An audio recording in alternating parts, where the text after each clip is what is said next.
사람은 왜 끝까지 무너져 봐야 다시 일어설 수 있는 걸까요? 그 질문 하나로 이야기가 시작됐습니다. 이 지역은 결혼식 파행 이후 완전히 무너져 있었습니다.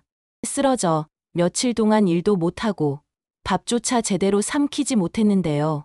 술로 하루하루를 버티며 자신을 깎아내렸고 부모님에게는 이미 버려진 아들이라 생각했는지 더욱 무기력해졌습니다.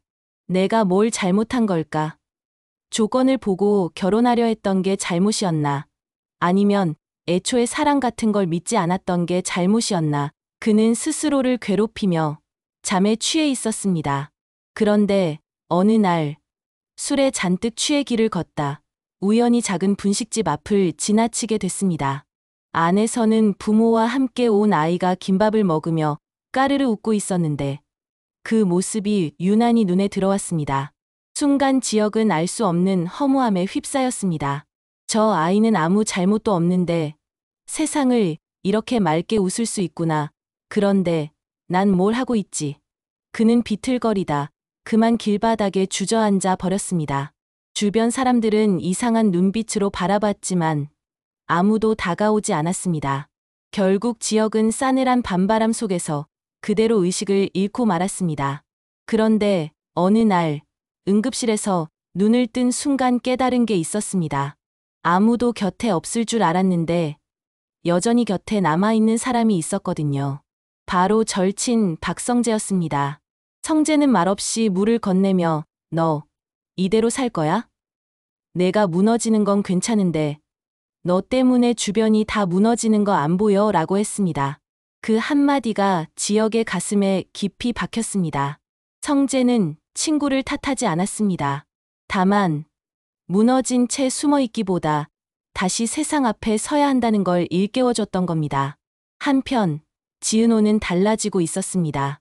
지역에게 고백을 거절당하고 결혼 소식을 들었을 땐 무너졌지만 다시 일어나야 했습니다.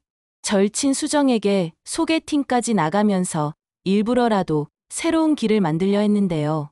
그런데 막상 다른 남자를 마주해도 마음이 움직이지 않았습니다.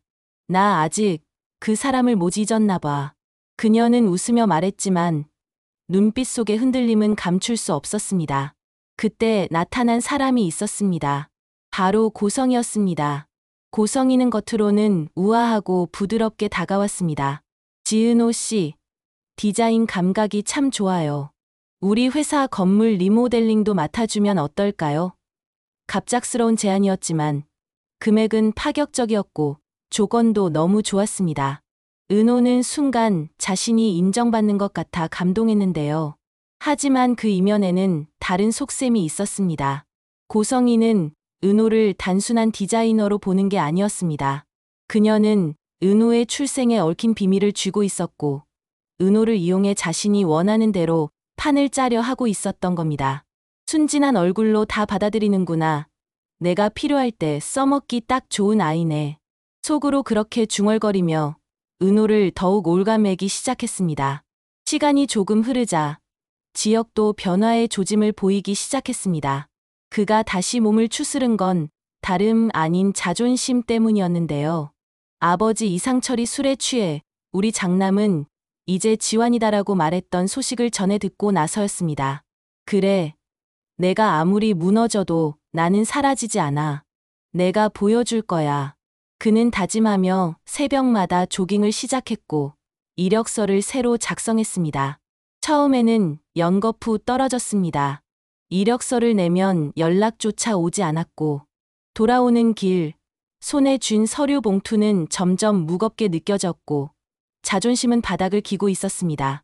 그럼에도 그는 포기하지 않았습니다. 낮에는 공사장에서 삽을 들고 밤에는 낡은 전등 아래에서 자격증 책을 붙들었습니다. 손에는 물집이 잡히고 눈은 충혈됐지만 멈출 수는 없었습니다. 그러던 어느 날 아무 기대 없이 흘려보낸 하루의 끝에 낯선 번호가 뜬 겁니다. 혹시 이지혁 씨 맞으시죠? 저희 회사에서 경력직으로 모시고 싶습니다. 아주 짧은 문장이었는데 그 말이 귓가에서 메아리 쳤습니다. 눈앞이 흐려졌습니다. 휴대폰을 꼭 쥔 채 숨조차 제대로 못 쉬며 그는 마치 세상이 다시 자신을 불러주는 것 같다고 느꼈습니다. 오랜 시간 짓눌려 있던 심장이 마침내 뛰기 시작한 순간이었습니다. 그 사이 은호는 고성희의 제안을 본격적으로 받아들이며 그녀와 가까워지고 있었습니다. 고성희는 은호에게 늘 다정하게 말했습니다. 넌 참 사람 마음을 편하게 해. 그래서 내가 널 더 곁에 두고 싶은 거야. 하지만 그 말 뒤에는 함정이 있었죠. 은호가 고성희의 딸 박영나와 얽히도록 교묘히 상황을 만든 겁니다. 은호가 영나의 전시회 인테리어를 맡게 되면서 두 사람의 관계가 가까워졌는데요. 이를 바라보는 고성희의 눈빛에는 묘한 불안과 계산이 동시에 담겨 있었습니다. 은호, 저 아이 옆에 있어줘. 영나는 어릴 때부터 나만 보고 자라서 세상 물정을 몰라. 내가 지켜줬으면 해. 은호는 선뜻 수락했지만 그것이 자신을 자유롭지 못하고 구속하는 시작이 될 줄은 몰랐습니다. 가족들의 상황도 평탄치 않았습니다. 이지화는 여전히 방황하고 있었고 배신당한 기억 때문에 마음을 닫은 채 살아가고 있었습니다. 하지만 형 지역의 변화가 눈에 보이자 마음속에 불이 켜졌습니다. 형도 다시 일어나는데 나도 뭐라도 해야지. 그는 다시 운동을 시작했고 우연히 영나의 보디가드 자리 제안을 받게 됐습니다. 그렇게 또 하나의 인연이 만들어졌습니다. 이수빈은 현실적인 계산을 놓지 않았습니다. 잘난 남자를 만나고 싶다는 욕망은 여전했지만 가족이 무너지는 모습을 보면서 한편으로는 책임감이 생기기 시작했습니다. 그녀는 은근히 지역을 걱정했고 아버지 이상철에게도 아빠, 오빠 그냥 믿어줘요. 우리가 잡으면 더 멀어져요라고 조언하기도 했습니다. 이야기의 긴장감은 다시 고조되기 시작했습니다.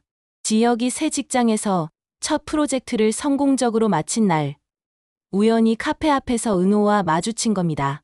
서로를 마주 본 순간, 그동안 쌓아왔던 감정들이 한꺼번에 터져 나올 것만 같았는데요. 하지만 지역은 차갑게 고개를 돌렸습니다. 괜히 또 너 상처 주고 싶지 않아. 나 그냥 모른 척 할게. 그렇게 떠나는 지역의 뒷모습을 보며 은호는 또다시 흔들렸습니다. 그날 밤, 은호는 고성희에게서 한 통의 전화를 받았습니다. 은호 씨, 나랑 단둘이 얘기 좀 해요. 중요한 얘기예요. 그 자리에 앉은 은호에게 고성희는 의미심장한 말을 던졌습니다. 넌 내가 누군지 알아? 내 아버지가 누군지 제대로 알고 있어? 은호는 얼어붙은 채 고성희를 바라봤습니다. 그녀의 말은 분명 출생의 비밀을 암시하고 있었고 앞으로 더 큰 파국을 불러올 예고편 같았습니다.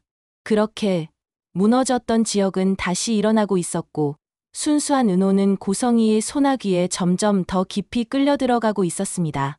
친구와 가족, 사랑과 야망, 그리고 숨겨진 진실이 얽히며 모두의 삶을 흔들고 있었는데요. 앞으로 어떤 진실이 드러날지, 또 누가 희생될지 아무도 알 수 없는 상황으로 이야기는 더욱 깊어져만 갔습니다.